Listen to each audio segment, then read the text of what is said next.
ជួបតែអូនវិញអងវបែងជួបមានតែឈឺផ្សា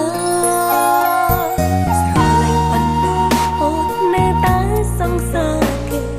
ក្បន់ចិត្តគេមិនបានឡើយ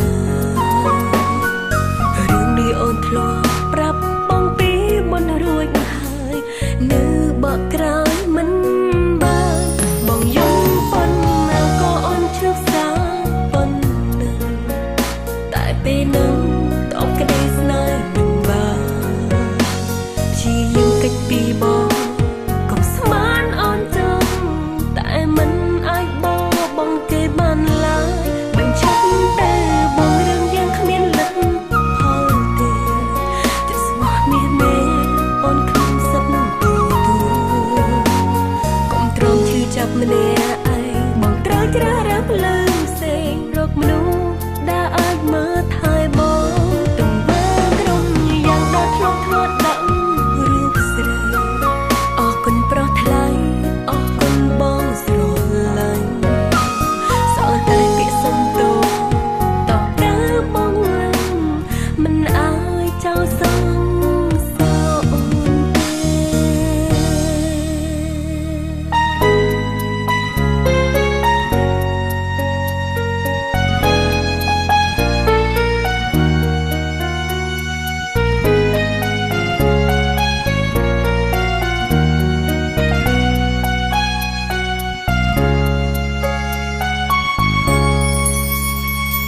ស្រឡាញ់ប៉ុណ្ណាអូននៅតែសង្សារគេ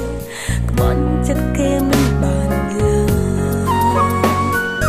រឿងនេះអូនធ្លាប់ប្រាប់បងពីមុនរួចហើយនៅបកក្រោយមិនបានបងយំប៉ុណ្ណាក៏អូនឈឺផ្សាប៉ុណ្ណាតែពេលនោះតបក្តីស្នេហ៍មិនបានព្យាយាមកិច្ចពីបងកុំស្មានអូនចឹងតែមិនអាចបងគេបានឡើយបញ្ឈប់តែបងរឿងយ៉ាងគ្មានលទ្ធផលទេចិត្តស្មោះមាសមេអូនគ្មានសិទ្ធទទួលកុំទ្រាំឈឺចាប់ម្នាក់ឯងបងត្រូវជ្រើសរើសលើផ្សេងរកមនុស្សដែលអាចមើលថែបងទង្វើក្រុមយ៉ាងដល់ធ្លាប់ធ្វើដឹងរូបស្រី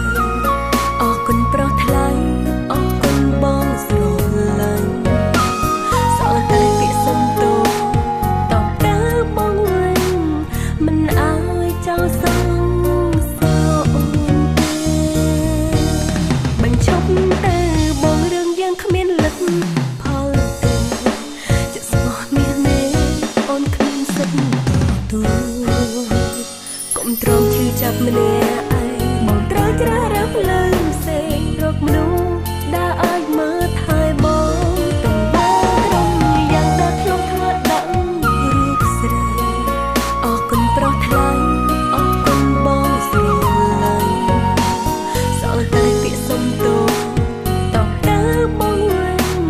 មិនអាចចោលសងសោអូនទេសល់តែពាក្យសុំទោស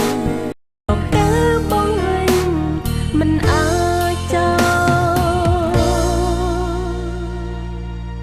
សងសោអូនទេ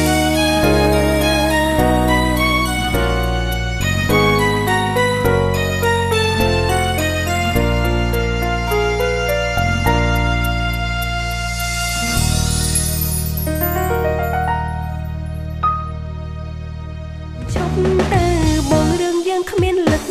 ផលទេចិត្តស្មោះមាសមេអូនគ្មានសិទ្ធទទួលកុំទ្រាំឈឺចាប់ម្នាក់ឯងបងត្រូវជ្រើសរើសលើផ្សេងរកមនុស្សដែលអាចមើលថែបងទង្វើក្រុមយ៉ាងដល់ធ្លាប់ធ្វើដឹងរូបស្រីអរគុណប្រោះថ្លៃអរគុណបងស្រ